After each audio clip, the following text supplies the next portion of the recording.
How can you go on a business trip abroad as a jobless person? Aren't you ashamed of yourself coming out with a bare-faced lie like that? It's not a lie. I really am going overseas for work. Right then, we're divorcing a liar. With that, he left the room.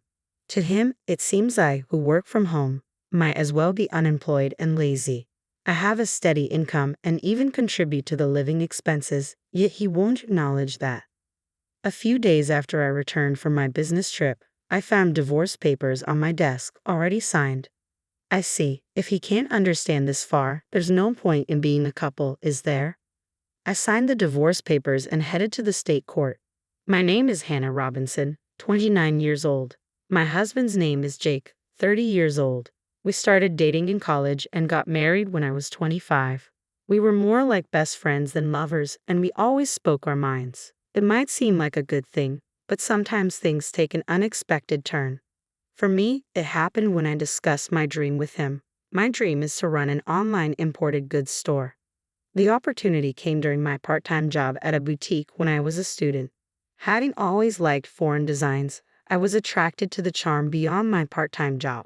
After graduating from college, I aimed to open my own store and became a full-time employee at my part-time job. Even as a full-time employee, I could not give up my dream. I really want to have my own shop surrounded by my favorite foreign goods. I want to deliver them to my customers. My parents and friends gave me warm words like, "Good luck, and you will surely succeed." Confident that Jake would understand my dream and support me, I tried to bring up the topic subtly when he returned from work. "Hey Jake, you know I've been talking about opening my own shop for a while, right? About that." "Oh, not this again. It's not going to work if you do it on a whim. You should quit."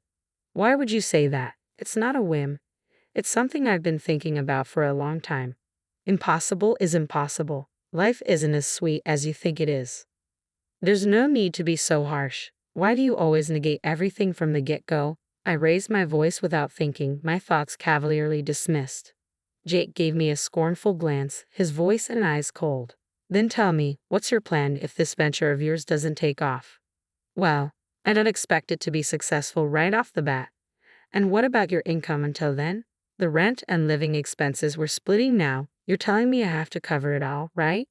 "No, that's not what I'm thinking at all. I have some savings for the initial investment and I'll make sure to pay the rent." "Oh, really? Then do as you please, but if it doesn't work out and you regret it, it's not my problem." Every time I brought up going independent, Jake always became irritable. The reason is simple, because my income would become unstable. The import shop I work at is well situated, and we have a wide customer base, so we get many customers.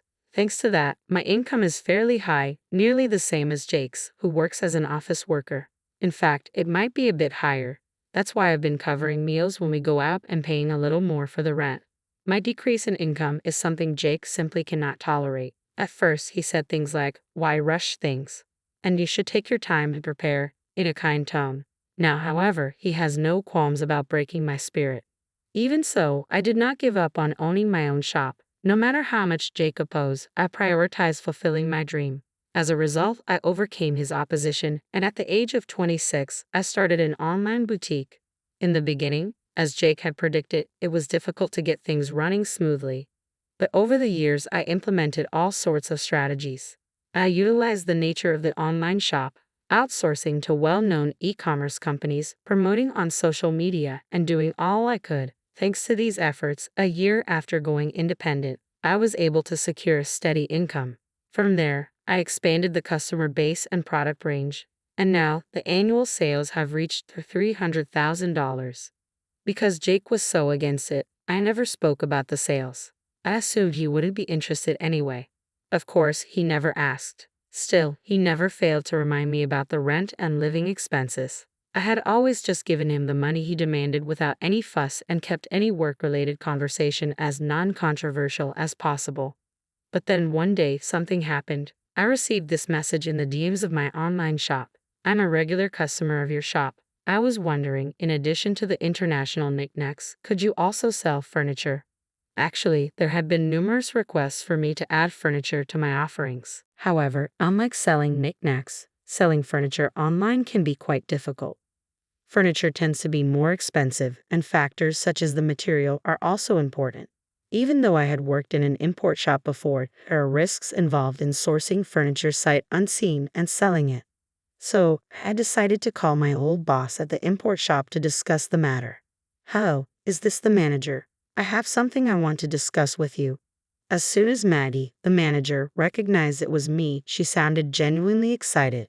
Hannah, it's been a while. If there's anything I can do to help, just let me know. Well, I've had some requests to sell furniture in my online shop. Furniture? That sounds like a challenge. So, I was thinking of checking out the actual items before selling them. How did you source your items, Maddie? I see what you're saying. I can definitely help with that. Maddie, who had connections with overseas suppliers from before, offered to contact one of them and arrange for them to provide furniture to my online shop. Thanks to my long-standing relationship with Maggie, the overseas supplier was happy to comply with her suggestion. I decided I would travel abroad to source the furniture. However, I couldn't just go abroad without telling my husband. So that night, I broached the subject with him. Jake, about the week after next, would it be okay if I was away for about a week? A week? Why so long? Well, you see, I might have to go abroad for work with Maggie from the shop I used to work at. Ha, abroad? If you're going to lie, at least make it believable. What? Jake pointed at me, his expression one of mockery. You're going overseas for work. You're practically unemployed. What are you even talking about? Wait a minute. You know I run an online shop, right? This trip abroad is for sourcing items for the shop. So, you think I'll just believe you if you tell a work-related lie? Are you stupid? Your little amateur shop can only go so far. Think what you want, but right now, our sales are decent, and our customers are increasing steadily. This time, it was because of a customer's request. If you're too persistent anyway, I won't allow you, practically a shut-in, to leave home for a whole week. With a beer in hand, Jake stumped off to the bathroom. A deep sigh unconsciously escaped from my lips. Why can't he try to understand? His reaction is too harsh just because he doesn't approve of my work.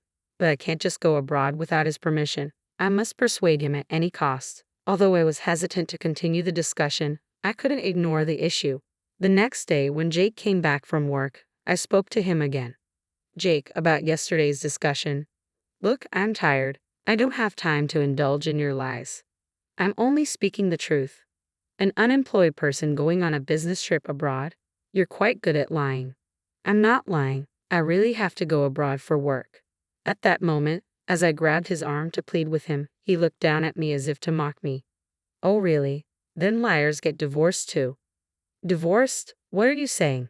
You know I really can't stand liars, especially pointless people like you who are always trying to show off your success. I didn't mean. Shut up. You just want to use a lame excuse to go on a vacation abroad. I bet your boss is a man too, right? Divorce? Divorce? I'll make sure to demand property division. Saying this, he stormed out of the room. At that moment, a furious rage swelled up within me, making my veins pop. Who does he think he is? He looks down on me just because I work from home. He only wants to feel superior. Enough is enough. If he wants it that way, then I'll do as I please. From then on, I stopped seeking his permission for my actions and decided to go on my business trip abroad. 2 weeks later, as scheduled, I headed overseas with Maggie. We visited our UK suppliers directly to inspect the furniture and accessories for my boutique. Taking advantage of being abroad, I spent the last day sightseeing with Maggie and enjoyed some fulfilling days. However, it wasn't all smooth sailing. My phone buzzed incessantly with messages from Jake. Jake, you didn't really go overseas, did you? Get back here right now. I'll forgive you if you return today. Time's up. We're getting divorced, you worthless woman. Each message irritated me, but I refrained from responding. I knew any reply would only escalate things. When I returned, if he was open to it, we could talk again. With that decision in mind, I spent a carefree week abroad. The business trip concluded, and I bid farewell to Maggie at the airport, beginning my journey back. Facing Jake was awkward, but I steeled myself and opened the front door. I'm home. The house was dimly lit, and there was no welcome back. As I stepped into the living room, laundry lay scattered on the floor, making it difficult to move. Used dishes and instant noodle containers cluttered the sink. Amidst the disarray, I noticed a piece of paper on the desk. What's this? It was a completed divorce paper. Beside it, a harshly written note read, To the cheating, jobless woman who never listens, I'm ending things with you. Fill out the divorce papers immediately. If you want forgiveness, come to my parents' house. Then maybe I'll reconsider. Reading his words, I could almost see Jake's smug expression. He likely thought this note would prompt me to apologize and beg forgiveness. But I had no such intentions. I signed the divorce papers he'd left and headed straight to the state court. The divorce proceedings went smoothly without any issues. Next, I visited the real estate agent to terminate the lease on our current apartment. This apartment had been mine since before we were together. Jake moved in later, and although we had discussed moving to a larger place once we had children, those plans were now irrelevant. After finalizing the lease cancellation, I immediately began packing up. The following day, I arranged for my belongings to be sent back to my parents' house and scheduled for Jake's things to be delivered to his parents. Throughout this process, he continued bombarding me with absurd demands via messages. Stop being stubborn and come apologize now. You have until the end of the week, you hear? And so on. Naturally, I ignored all of them. Once the apartment was emptied, I headed back to my parents' home. A week later, my phone rang incessantly since morning. Despite my attempts to ignore it, it persisted, forcing me to reluctantly answer, intending for this call to be the final one. I pressed the answer button. Hello. He launched into shouting immediately. What the hell do you think you're doing? His loud voice startled me, and I instinctively moved the phone away from my ear. Deciding to record the conversation just in case, I responded calmly. What's the issue? There's nothing left to discuss. Don't mess with me. Why were all my things sent to my parents' house? I just got to the apartment, and it's completely empty. Oh, that? I canceled the lease, so I had to clear everything out. What? Canceled? How dare you make that decision without me? The apartment was in my name. I have the right to do what I want with it, don't I? By this point, I had nothing left to lose. His words held no sway over me anymore. As I replied in a provocative tone, Jake's irritation became evident. Don't mess around. I don't give a damn about the lease. We were married, remember? I lived in that apartment too. You just went and canceled it on your own. Married? Yes, damn it. Whether you cheated or not, we're still married. Canceling the lease on our apartment without discussing it with your husband? What the hell are you thinking? You think you can just do whatever you want, even though you're unemployed? I'll never forgive you for this. He raged on, showing no consideration for my feelings whatsoever. His rant didn't care about me anymore. Fed up, I decided to set the record straight.